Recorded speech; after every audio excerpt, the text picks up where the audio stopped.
Hello everybody, Raven Knight here. About a year ago, I made a video called The Mother, my Dead by Daylight original killer concept.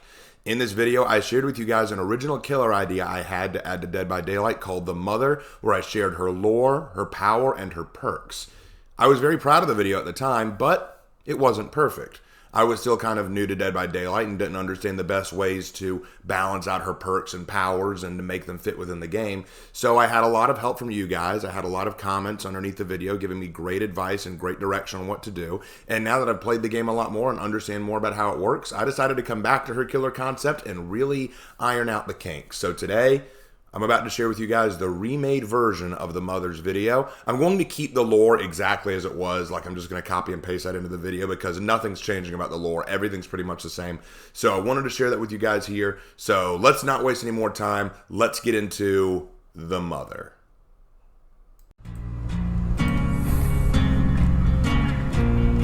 When Robert Hart proposed to Claire Thorne, it was the happiest day of her life.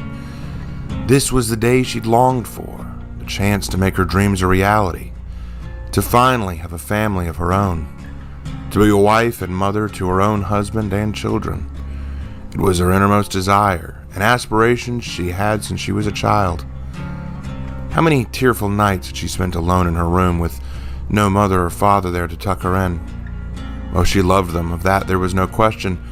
A child is supposed to love their parents, but the many nights wondering when Daddy will come home, and giving up that she'd ever see her mother at all. It weighs on a little girl. Claire's mother had walked out on the family when she was only 8 years old, intending to chase dreams bigger than herself and far beyond the scope of what a middle-income construction worker like her father could ever give her. The child she'd brought into the world was just a tether holding her back, she had said. Oh, she had dreams, and nothing was going to stop her from reaching them. Claire didn't know if she did reach them or not, but she loved her mother and hoped that she did. Her father had fallen into despair and depression from his wife's absence. He gave in to drink and occasional fits of outrage, but he was still at least there, which she was happy for.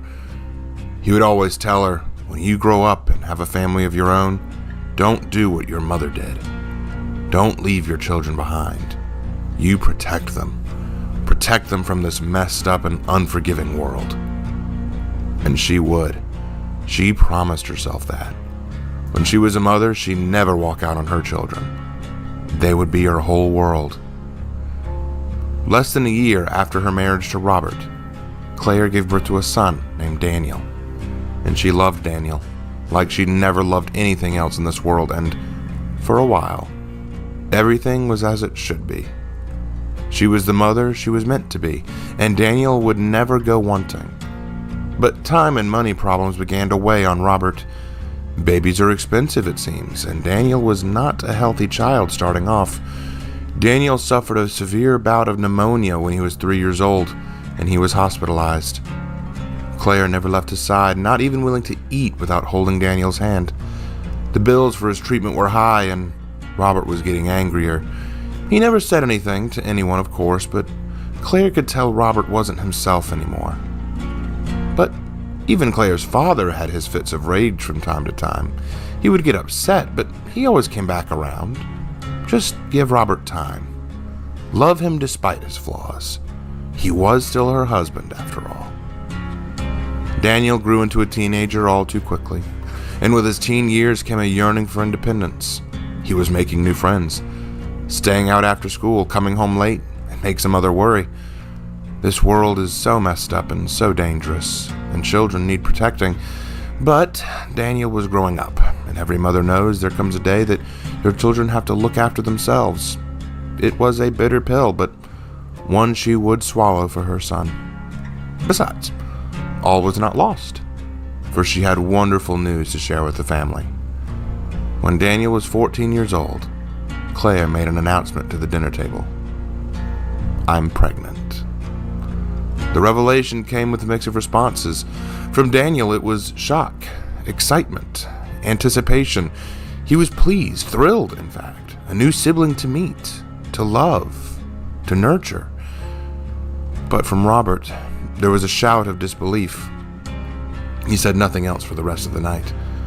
But the next morning, while Daniel was at school, Robert confronted Claire and demanded that she fix this. Fix? What was there to fix? They were going to have a child, a blessing. Yes, money was tight, but they'd managed before. Daniel said that he'd be getting a part-time job when he turned 16. That would help. And after all, Claire could always go back to house cleaning like she did in her teen years. It wasn't an insurmountable problem. But Robert wouldn't hear of it. He shouted. He snarled. He barked. He roared. He ordered. But nothing he said could convince Claire to give up the child. For the next few months, Robert fumed and growled when he would come home. And as her pregnancy showed more and more, he would only get angrier. She couldn't understand why he was so upset. Daniel was becoming afraid of his father, not wanting to be in the same room as him. He would come home late from work, stinking of alcohol and lashing out at anything that came too close.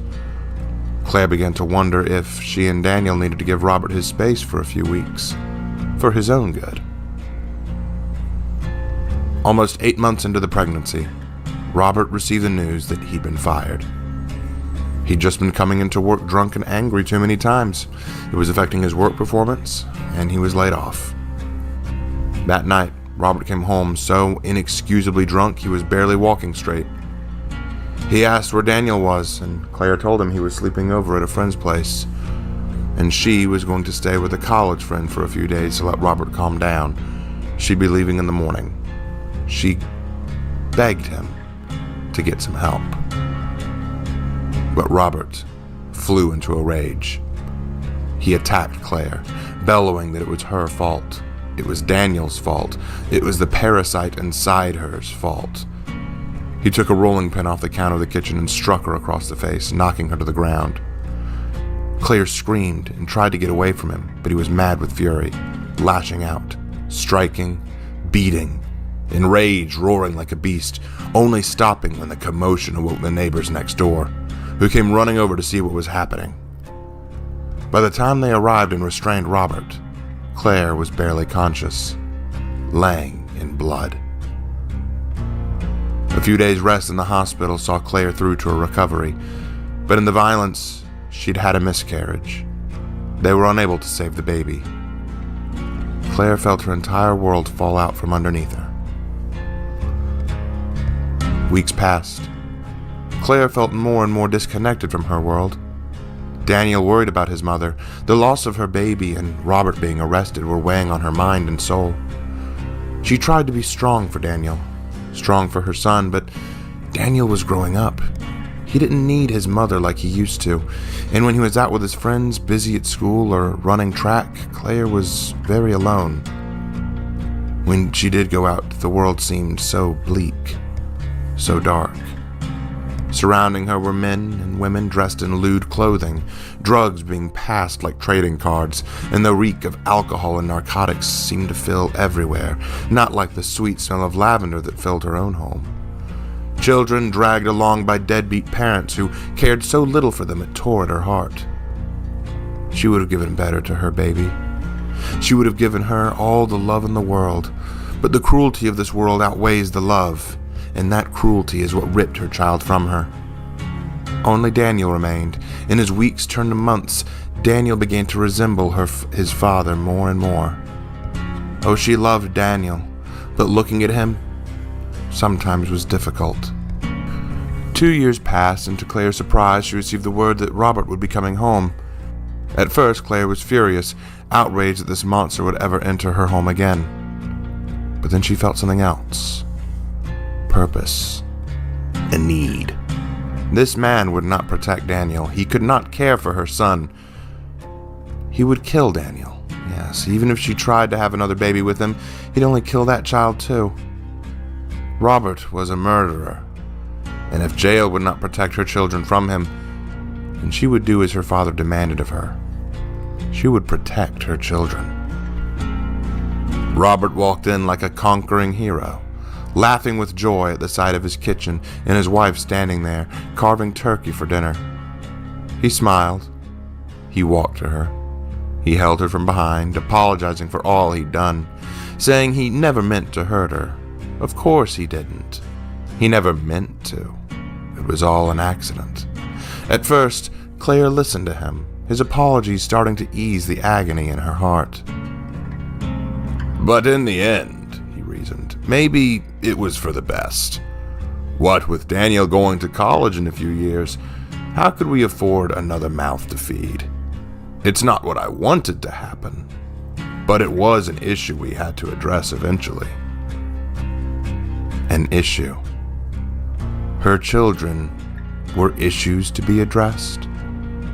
The rest of his reasoning and explanations were lost in a hum of searing rage, but the smile never left her face as she turned around to face Robert, embracing him in her arms. "Welcome home, Robert," she whispered as she slid the knife between his ribs. Robert and Claire Hart went missing the next day.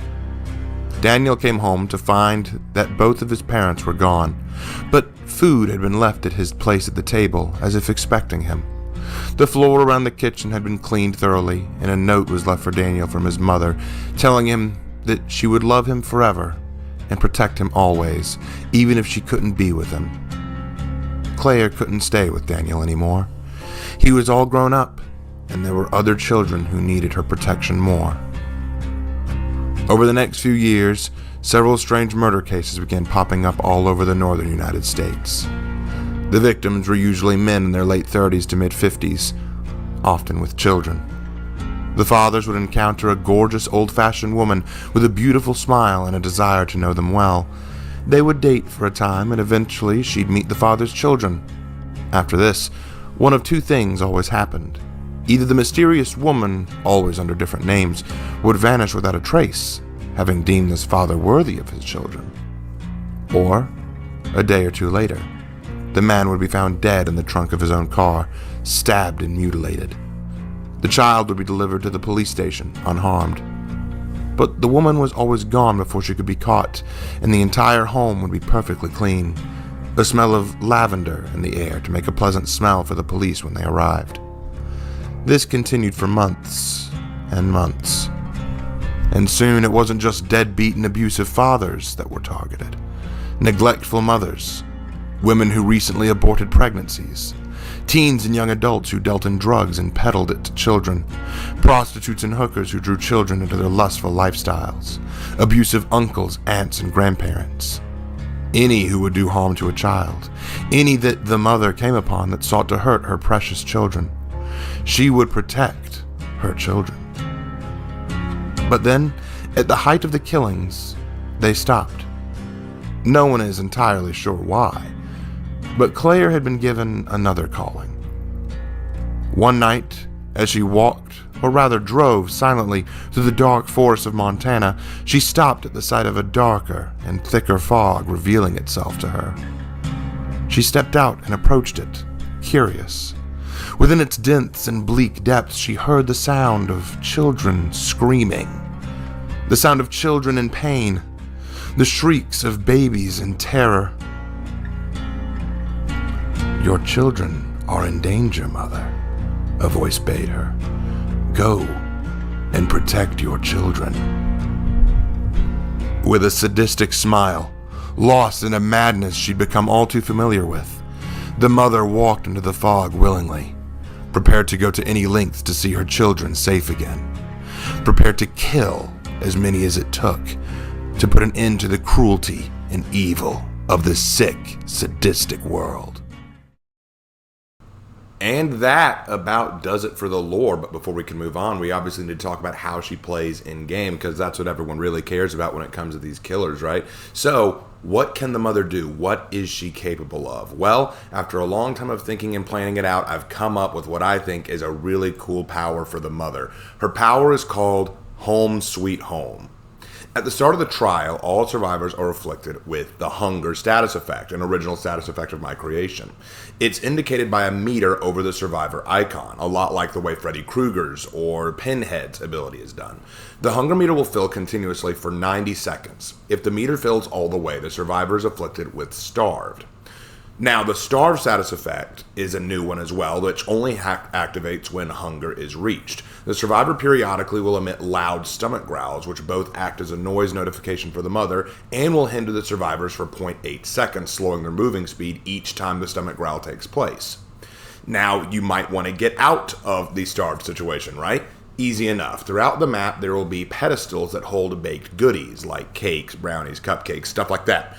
The survivors can see the aura of all goodies in the trial while afflicted with hunger or starved. Interacting with and consuming a goodie starts a 5-second long animation. Once the goodie is consumed, the survivor enters the full state for 30 seconds. Now, while in the full state, the survivor hunger meter is reset and paused, as in you no longer are afflicted with hunger or starved. However, the survivor, while in this state, suffers from the oblivious and exhausted status effect. Once the survivor exits the full state, their hunger meter will begin filling once again until another goodie is eaten. Think of it a lot like Freddy Krueger's Perk, like I said before, his ability. Basically, throughout the trial, you are constantly having to deal with hunger, and it may eventually reach the starved state. The only way to get out of it is interacting with a goodie, and that does help you, but in interacting with a goodie, you are exposed to something else. The secondary power of the mother, called Welcome Home. When a survivor enters the full state, they are susceptible to Welcome Home. Downing a survivor in the full state allows you to activate the move. A lot like Pig when she puts a reverse bear trap on your head. When the survivor is down in the full state, press the power button, which starts a 6-second animation where the mother embraces the survivor before picking them up and marking them with Mother's Love, which is indicated by a small heart icon next to the survivor image. While Mother's Love is active, any survivor within 10 meters of that afflicted survivor will have their aura revealed for 7 seconds. Mother's Love can only be removed when the afflicted survivor performs an altruistic action on another survivor or takes a protection hit. The whole idea that I came up with this is that I kind of wanted a power that punishes altruism and also gives the mother a unique way of finding and dealing with survivors. Because one thing that I think needs to be dealt with in the game from some killers is how you deal with altruism. The pig can kind of do this, I guess, but I also wanted the mother to do this. And I also like the concept of the only way to remove Mother's Love is to actually do something altruistic, but that's a risk because by getting close enough to a survivor to do something altruistic, you run the risk of revealing that survivor to the mother. I thought that was a really good trade-off, and I thought that would work really well. Now, as for her perks, here's her perks. First perk, stay where I can see you. You become obsessed with one survivor. While within your terror radius, your obsession gains a 5 to 10 to 15% speed to all action speeds and a 5% haste status effect. When the obsession performs a conspicuous action outside of your terror radius, and that can include working on a generator, healing another survivor, flashlighting, something like that, they will scream gleefully, revealing their location as they suffer from the exposed status effect for 20 to 25 to 30 seconds. And this perk has a cooldown of 125 seconds. When the obsession is unhooked or healed by another survivor, that survivor becomes the new obsession. I came up with this perk because I like the idea of you need to stay within range of me. And I thought it'd be a nice little trade-off. Again, if you're within her terror radius, you run the risk of being found and hit, of course, but the trade-off is you're faster. The obsession can do things a lot quicker. However, if you go outside of her terror radius, you run a great risk of being found and discovered, you know? So again, stay where I can see you. Second perk, spare the rod, or spoil the rod as my brother thinks it should be called. For every successful basic attack landed on a survivor, gain 1 token for a stackable bonus of up to 20. For each token earned, your base movement speed is permanently increased by 0.25%, which means that your maximum at full stacks is 5% movement speed. I like this perk because one of the struggles that the mother's going to have is her power doesn't really lend itself in the chase unless the survivor she's dealing with is starved and they get that little hindered status effect whenever their stomach growls. I thought that what she needed is something that's going to help her in the chase, so giving her spoil the rod is a great way for her to catch up to her prey and actually be able to increase her movement speed throughout the trial. And then third perk, don't talk back. This is probably my favorite one. When a survivor successfully stuns or blinds you, the generator with the most progress will automatically explode and begin regressing at 20% normal regression speed. If a survivor is working on the generator when it explodes, the survivor will be met with a difficult skill check. If they succeed the skill check, the generator will not explode, but it will regress 5% of its progress automatically. If they fail the skill check, the generator will explode and regress 15% of its progress.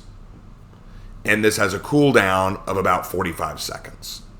Now, I thought that this would work really well because let me tell you one of the biggest struggles I've seen in Dead by Daylight. One of the struggles as a killer is you come across a survivor who's really good at looping, really good at pallet stunning. They come with flashlights. They're just really good at just drawing the killer into a chase. While the rest of their survivor buddies are working on gens, they are keeping you busy. And I thought this would be a great perk to counter that. Not entirely, but deal with it.